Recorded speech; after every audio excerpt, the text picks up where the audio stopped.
Hello students, let's read the question. Each trophic level has a certain mass of living material at a particular time called as the. Her trophic level पर एक certain mass of living material होता है एक particular time period के अंदर, उसे क्या कहा जाता है हमसे पूछा है। ठीक है, तो देखिए अगर बात करें सबसे पहले ऑप्शन की, उसे है प्राइमरी प्रोडक्टिविटी। तो what is the primary productivity? तो primary productivity is the rate of production of organic matter during photosynthesis by the producers। मतलब प्रोड्यूसर्स जिसको हम कह सकते हैं, प्रोड्यूसर्स कौन से होते हैं, या फिर हम जिसको कह सकते हैं प्राइमरी प्रोड्यूसर, ज़्यादा कहना ठीक रहेगा। तो प्राइमरी प्रोड्यूसर्स के थ्रू फोटोसिंथेसिस के दौरान जो भी सोलर एनर्जी को ट्रैप करने के बाद वो जो भी ऑर्गेनिक मैटर जो प्रोड्यूस करते हैं उसको कहा जाता है, उसकी जो रेट होती है, उसकी प्रोडक्शन की जो रेट होती है उसे कहा जाता है primary productivity. And the primary productivity जो होती है, इसको कहना ज़्यादा जो टोटल प्रोडक्शन होता है उस पर्टिकुलर प्लांट्स के द्वारा, प्राइमरी प्रोड्यूसर्स के द्वारा, उसको क्या कहा जाता है, उसे कहा जाता है ग्रॉस प्राइमरी प्रोडक्टिविटी। क्योंकि तो टोटल, अब उसमें क्या होता है कि उसमें से भी कुछ जो ऑर्गेनिक मैटर होता है वो प्लांट्स खुद, जो प्राइमरी प्रोड्यूसर्स होते हैं, यानी कि जो ग्रीन प्लांट्स होते हैं, वो खुद क्या करते हैं, खुद अपने रिक्वायरमेंट के लिए, अपनी एनर्जी रिक्वायरमेंट के लिए उसमें से कुछ ऑर्गेनिक मैटर का वो खुद से यूज़ कर लेते हैं। तो जो ग्रॉस प्राइमरी प्रोडक्टिविटी होती है उसमें से रेस्पिरेशन लॉस हो जाता है और जो निकल कर आती है वो कहलाती है नेट प्राइमरी प्रोडक्टिविटी, जो नेक्स्ट ट्रॉफिक लेवल के लिए किसको अवेलेबल होती है, जो प्राइमरी कंज्यूमर्स होते हैं उनको अवेलेबल होती है। ओके, तो प्राइमरी कंज्यूमर जो हैं वो एक्चुअली में अपना जो बायोमास प्रोडक्शन करेंगे या फिर अपना जो न्यू ऑर्गेनिक मैटर की जो प्रोड्यूस करेंगे वो किसके थ्रू वो करेंगे, वो नेट प्राइमरी प्रोडक्टिविटी जो उनको मिलेगी उसके थ्रू करेंगे। ओके, तो प्राइमरी प्रोडक्टिविटी जो है वो इसका आंसर नहीं हो सकता।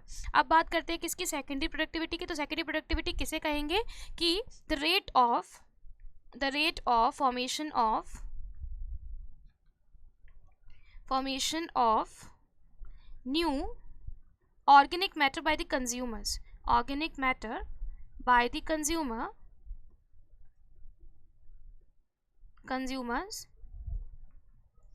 is known as secondary productivity. क्योंकि जो सेकेंड ट्रॉफिक लेवल होता है उस पर कौन होते हैं, उस पर होते हैं कंज्यूमर्स। प्राइमरी कंज्यूमर्स कहना ज़्यादा सही रहेगा, जिनको हर्बीवोर्स भी कह सकते हैं।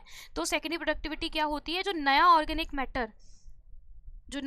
मैटर कौन प्रोड्यूस करता है, जो कंज्यूमर्स प्रोड्यूस करते हैं, प्राइमरी कंज्यूमर प्रोड्यूस करते हैं, उसे कहा जाता है सेकेंडरी प्रोडक्टिविटी। तो ये भी इसका आंसर नहीं हो सकता।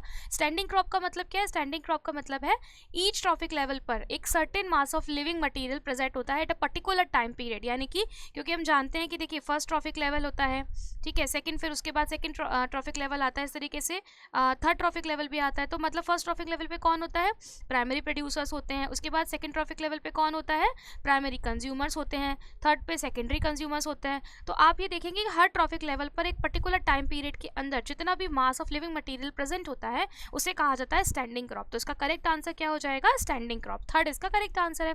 बायोमास क्या है? बायोमास का मतलब है किसी भी जो एनिमल या प्लांट्स के जो वेट होता है लिविंग मटेरियल का, उसको हम क्या कहते हैं, उसका बायोमास कहलाता है। ठीक है, तो लिविंग जो weight of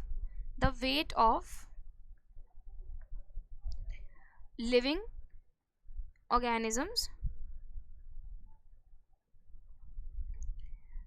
in a particular area या particular volume, उसे हम क्या बोलेंगे, उसको बोलेंगे बायोमास। ठीक है, तो ये भी इसका आंसर नहीं हो सकता। तो करेक्ट आंसर हमारा क्या है, स्टैंडिंग क्रॉप।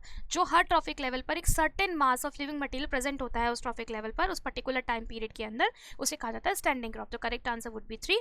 और अगर इसका एनसीईआरटी रेफरेंस चाहिए तो हमें कहाँ मिलेगा, ये मिलेगा हमें new NCERT of class 12 page number 211 पे आपको इसका रेफरेंस मिल जाएगा। I hope you have understood. Thank you so much.